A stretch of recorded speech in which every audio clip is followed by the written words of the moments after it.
Francisca, cuéntanos, ¿tú tomas té, tomas café? ¿Cómo es tu día a día con estos bebestibles? Tomo café, yo soy, si tengo que elegir entre el té y el café, elijo el café, de todas maneras, pero en las tardes soy de té, porque si no el café todavía me produce insomnio, así que soy de té en las tardes. Perfecto. Y por ejemplo, los té, en estos casos, por ejemplo, ¿a ti te gustan de algún tipo particular? Me gusta el té negro en general, aunque me gustan los tés con sabores también. Solo la bergamota, ese té con bergamota, que siempre hay en la casa de mi mamá, no me gusta, ese es el único. Pero en general el té negro es mi favorito. Perfecto. Y bien cargado. Perfecto. Fuiste la primera mujer en ser directora de la Fiscalía Nacional. Has trabajado en el Ministerio de Justicia, en la Defensoría Penal Pública y ahora te encuentras en la Fundación Paz Ciudadana. ¿Cómo fue el salto de estar en un cargo de análisis y estadísticas a estar en uno protagónico de gestión? Fue bien brutal, fue bien desafiante en realidad. Yo había ido creciendo profesionalmente en tener más responsabilidades a nivel de gestión de equipo y me había ido moviendo de temas muy de estudio, muy jurídicos, allá un poquito más cerca a la gestión. Pero cuando llegué al Ministerio Público, en realidad el salto fue cuántico, fue gigante para mí. Pasé, claro, a un rol mucho más visible, con mucha responsabilidad, con mucha más gente a cargo, con un presupuesto que gestionar y con proyectos diversos, porque no solamente eran proyectos o temas jurídicos, sino que mucho ámbito de administración, la gestión de las personas.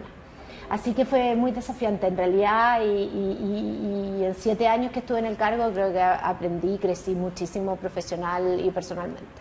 Perfecto.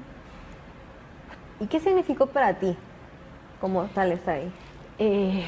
Fue un gran desafío, además dentro de la gestión de los 7 años a mí me tocaron gestionar o estar en el cargo y liderar equipos con 2 fenómenos sociales sumamente complejos, que fue el estallido social primero, que afectó particularmente la gestión del Ministerio Público, y posteriormente con la pandemia. Esas 2 cosas fueron como hitos que uno nunca espera vivir, ¿verdad? Ya en una gestión que de por sí es complicada en el día a día, imagínate agregarle este nivel de complicación. En el estallido, el tener que conciliar, proteger a las personas, ¿verdad?, en los traslados, en cómo se movían dentro de la ciudad, en la gestión propia relacionada con el Ministerio Público de persecución de delitos, y después en la pandemia era cómo mantener el servicio, cómo mantener la atención de víctimas, cómo seguir en el fondo estando presente, pero a la vez protegiendo la vida de las personas que trabajaban en la Fiscalía. Y eso fue sumamente desafiante y para eso es necesario tener excelentes equipos de trabajo. Perfecto. Has señalado que la gestión de Jorge Abbott ha sido buena al integrar mujeres en su equipo. Sin embargo, aún parece estar en desventaja. ¿Qué herramientas crees tú que son necesarias para integrar y ver más mujeres desarrollándose en cargos directivos? Sí, la gestión del fiscal Abbott fue muy significativa dentro del Ministerio Público, creo yo, en términos de género. De hecho, fue la primera vez que la institución hizo una encuesta en relación al tema entre todos sus funcionarios, fiscales, funcionarias, y también estudió, más allá de lo que salía un poco los datos de cómo la gente se postulaba a cargos, no postulaba a cargos, cómo se perfilaban los cargos, cómo se publicaban incluso a veces con con sesgo de género hacia un lado, hacia el otro. Y obviamente el gran desafío siempre estuvo en integrar y lograr que más mujeres postularan a fiscal y fueran nombradas, y en ese sentido se logró en el Consejo General del Ministerio Público integración y nombramiento en el más alto cargo de fiscales. Se logró el nombramiento de 5 mujeres, así que fue muy exitosa. Y eso para mí tuvo mucha significación, particularmente porque como yo era la primera mujer que ocupaba el cargo de directora ejecutiva, sentí desde el primer minuto que había ahí una expectativa puesta también en este rol, de que hubiera una mirada especial en razón de que yo era mujer. Así que es una de las satisfacciones que yo me llevé del Ministerio Público al irme, haber logrado en el fondo por lo menos instalar el tema y que hubiera una conciencia de la institución acoplada a la conciencia que existía en el país también respecto al tema. Perfecto. Una de las cosas que estamos viendo en las otras entrevistas y también lo que hemos investigado es que de repente hay obstáculos que no le permiten a las mujeres, por ejemplo, no solamente llegar a estos cargos directivos, sino que además hace que automáticamente digan como no quiero tomar esos cargos directivos por ciertas razones. Yo creo que eso es verdad, yo creo que sigue existiendo lo que siempre se dice, ¿verdad? El suelo pegajoso, el techo de cristal, eso existen barreras. Existen barreras a veces bien invisibles y que están muy instaladas y por lo tanto pasan a ser parte de la normalidad. Y creo también que hay poco análisis de las razones detrás de una decisión como no quiero llegar a este cargo o no estoy dispuesta a postular. ¿Qué ha pasado en mi historia? ¿Cuántas en el Ministerio Público pasaba que muchas veces las mujeres iban quedando atrás en términos de capacitación, por ejemplo, pero era obvio, las capacitaciones eran después de horario de trabajo, entonces ¿quién tiene el rol de cuidado en la familia? Y durante la pandemia fue muy notorio más que los hijos, que obviamente había muchos niños, eran los adultos mayores. Y la carga que se traspasa como primero cuido a mis hijos y después cuido a mis padres y se carga mucho hacia la mujer. Eso se vio muy claramente durante la pandemia. La pandemia develó dentro de la institución ese tema. Ahora, dicho esto, yo creo que es muy válido también que una mujer pueda diseñar bien su vida, cómo la quiere llevar, a qué cargos quiere postular, en qué minuto quiere o puede hacerlo, y no debiera ahí pesar el que no lo haya hecho tempranamente. Esta como carrera loca desde muy joven tratar de destacar no debiera ser así y debiera acompañar un poco los ciclos y las voluntades de las mujeres en lo que quieran optar o hacer. Perfecto. En el último tiempo ha causado preocupación el alza de delitos sexuales cometidos por menores hacia otros menores. Recientemente lo vimos en la ciudad de Los Andes con un menor de octavo que fotografiaba a niñas de tercero básico. ¿Por qué crees tú que hay un auge en estos delitos?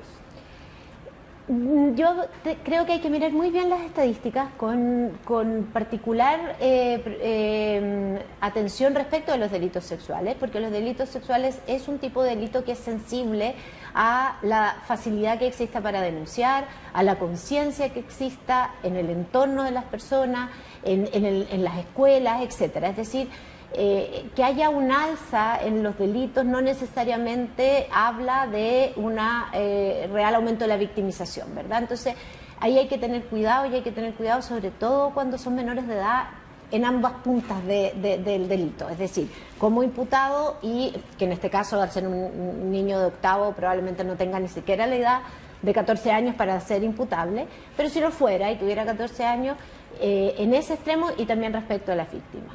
Yo creo que hay un desafío particular además hoy en día con lo que es el uso de redes sociales, con el uso en el fondo el acceso que los niños y los adolescentes tienen también a tecnología y probablemente un tema cultural que haya que afrontar de manera de traspasar y hacer responsables también a los jóvenes y a los niños a temprana edad de sus propias historias en las redes y también de las historias de los demás. Eso yo creo que es un tema educacional y que hay que poner atención a aquello.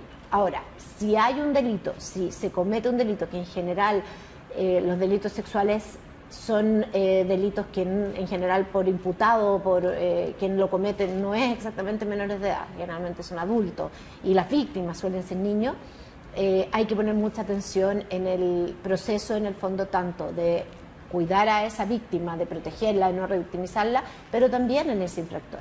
Porque si es menor de edad, tiene mucha vida por delante y también hay que apostar de ahí a un proceso de rehabilitación, reinserción o lo que corresponde. Previamente habíamos hablado acerca de cómo es que en Chile cada día aumenta más la percepción como del miedo y también en cómo eso va en relación con lo que realmente pasa con lo que es la victimización como tal. ¿Podrías hablarnos al respecto? Sí, por supuesto. A ver, la percepción es básicamente la pregunta ¿cuánto temor tiene usted? ¿Ya? Y se mide en encuestas. Existen varias, pero las dos más importantes es la ENUS, que es la Encuesta Nacional de Seguridad Urbana, que la hace el gobierno, el Estado, digamos, anualmente, y el índice de temor que hace ya más de 20 años realiza Paz Ciudadana. Ese es un indicador que tiene que ver con la percepción, con cómo yo me siento, tengo miedo, tengo temor, alto, bajo, etcétera. ¿Qué medidas tomo en relación a este temor que siento? Y por otro lado, en el otro extremo está el dato más duro que uno puede levantar, que es la victimización. O sea, ha sido usted víctima de un delito. Y no es la denuncia necesariamente, porque no todos los delitos son denunciados. Hay muchos delitos que pasan a ser lo que se conoce como la cifra negra. ¿Cuál es el tema? El tema es que en Chile siempre ha existido una brecha, y esto viene de más de 20 años, una brecha muy grande entre la percepción de las personas y la realidad estadística, o lo que muestran los datos. Y en general, la brecha es mucho temor, poco delito. O delito estable, mucho temor. El temor al alza y el delito no tan alto. Yo creo que hoy tenemos un problema no tanto de aumento de delitos, pero sí de aumento en la violencia y nuevos tipos de delitos que a la gente le están preocupando mucho. Secuestros, más homicidios, todo esto cruzado en el fondo también por el crimen organizado, etc. Los datos muestran una cierta alza, pero no una cosa brutal como para que coincida con la percepción. Ahora, ¿cuál es el problema de eso? Que lo que guía nuestro día a día, y lo que debiera guiar también en la acción de la política pública, tiene que ver con cómo uno se siente, porque eso es lo que determina. Y además porque el temor es extremadamente desigual según clase social o nivel socioeconómico. Las personas que viven en lugares generalmente a nivel socioeconómico más bajo sienten mayor temor que los que vivimos en lugares más acomodados, y eso dice estricta relación a que, un ejemplo muy concreto, yo puedo elegir si salgo o no a pie o en micro o en metro o en auto. Hay otras personas que no tienen alternativa y tienen que caminar 10 cuadras para llegar al paradero, y tienen que esperar la locomoción colectiva, y sus hijos tienen que volver de noche caminando en barrios. Entonces eso es quizás como la peor cara del temor, que además es muy desigual. Entonces no solo creo que es importante y no hay que nunca dejarlo de mirar, sino que también en el fondo debe actuarse en torno a ese sentimiento de temor. Perfecto. Tenemos esta frase que dijiste en algún minuto. Ya, no. Entonces, si la puedes leer en voz alta. A ver, nunca me gustó mi carrera, me fui enamorando de ella poco a poco. No sé si nunca me gustó mi carrera, yo creo que esto estaba en un mal momento cuando dije esto, pero sí me iba enamorando de ella poco a poco. Sí me gusta mucho más hoy ser abogada que cuando partí estudiando Derecho. Derecho es una carrera árida de estudiar, difícil, de muchas horas de lectura, de mucha memorización.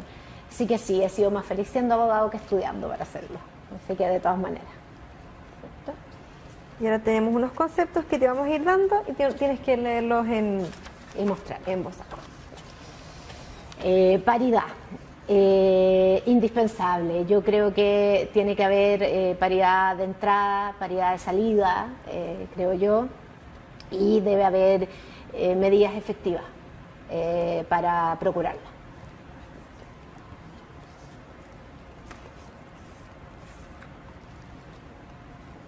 Seguridad, el opuesto al temor, claramente, y creo que es algo que nos falta hoy en día, pero más allá de la seguridad pública también nos falta en otros ámbitos. Creo que es algo que nos hace vivir mejor.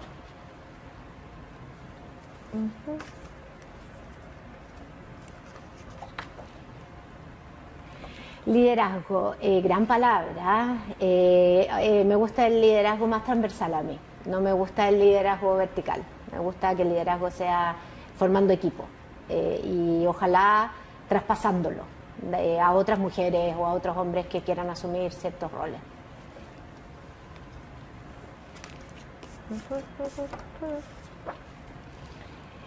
Mujeres, no, gran palabra. Yo tengo 2 hijas mujeres, así que, y tengo mujeres muy potentes a mi lado, pero también tengo un hijo hombre, así que eso es mi rebote de esta palabra, los hombres. Y la última. Y justicia, bueno, porque he estado estudiando el tema del error judicial, me lleva finalmente a su contracara, por la injusticia. Y la última pregunta que tenemos es, ¿qué le dirías a las mujeres del futuro? Que hagan lo que quieran, que se atrevan. Yo creo que hoy en día los espacios están, puede que no sea lo mismo o no siempre sea una distribución justa y totalmente equitativa entre los roles, los cuidados. Yo creo que falta todavía para eso, pero que hagan lo que quieran. O sea, si quieren destacar profesionalmente, que se la jueguen por ese diseño de vida. Si se quieren dedicar a maternar, bueno, que sean mamás, y si no quieren tener hijos, que no tengan hijos. Es decir, que vivan un poco más en base a los deseos. Así que eso, que hagan lo que quieran. Perfecto.